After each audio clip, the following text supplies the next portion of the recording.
फिलिस्तीनी आतंकी संगठन हमास के हमले के बाद जवाबी कार्रवाई में इजरायली फोर्सेस को पहली बड़ी सफलता मिली है।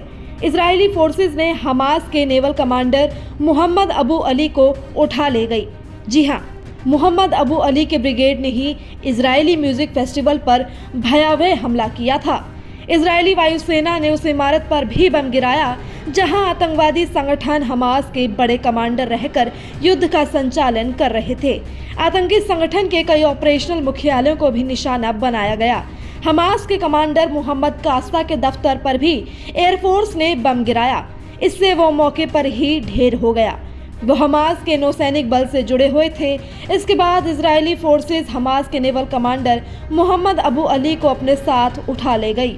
मोहम्मद अबू अली ही इजरायली म्यूजिक फेस्टिवल पर भयावह हमले के लिए जिम्मेदार था। इजरायली एयरफोर्स ने जानकारी दी है कि इसके अलावा जबालिया क्षेत्र में हमास के एक ऐसे ऑपरेशनल बिल्डिंग को भी उड़ा दिया गया जो एक मस्जिद के बीचों बीच था।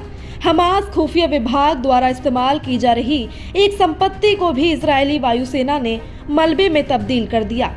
बता दें कि युद्ध के दूसरे दिन इजरायली सेना और आतंकवादी समूह हमास के बीच झड़पों से देश भर के कई क्षेत्र प्रभावित हुए हैं। इजरायल पर सबसे घातक हमला होने के बाद इजरायल में सैनिकों सहित कम से कम 700 से ज़्यादा लोग मारे गए हैं और 1900 से ज़्यादा लोग घायल हुए हैं। गाजा पट्टी में इजरायल के जवाबी हमले के बाद 450 से ज़्यादा मौतें हुई और लगभग 2300 घायल हुए, जिससे कुल मौतों की संख्या 1000 से ज़्यादा हो गई।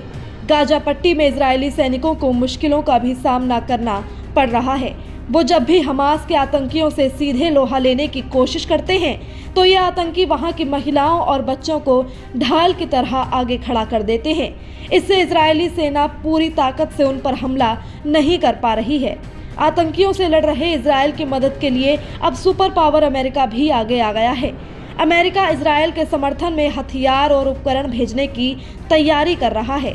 अमेरिकी सरकार ने रविवार को कहा कि वो इजरायल रक्षा बलों का समर्थन करने के लिए हथियारों सहित अतिरिक्त उपकरण और आपूर्ति भेजेगी। राष्ट्रपति जो बाइडेन ने इजरायल के प्रधानमंत्री बेंजामिन नेतन्याहू को आश्वासन दिया कि वो और अधिक सहायता करेंगे। इसके अलावा यूनाइटेड किंगडम के प्रधानमंत्री ऋषि सुनक ने हमास के हालिया हमलों के बाद प्रधानमंत्री बेंजामिन नेतन्याहू को इजरायल के लिए मजबूत समर्थन व्यक्त किया। बता दें कि इजरायल रक्षा बल ने जानकारी दी है कि उसके सैनिक इजरायल के अंदर फिलिस्तीनी आतंकवादी समूह हमास के साथ लड़ रहे हैं। हमास ने गाजा पट्टी की सीमा से लगे इजरायली क्षेत्रों में भी लड़ाई की पुष्टि की, जिनमें ओफाकिम, सेड्रोट, याद मोर्चाई, केफर अज़्ज़ा, बेरी, यतीद और किसुफिम शामिल हैं। फिलहाल इस वीडियो में इतना ही।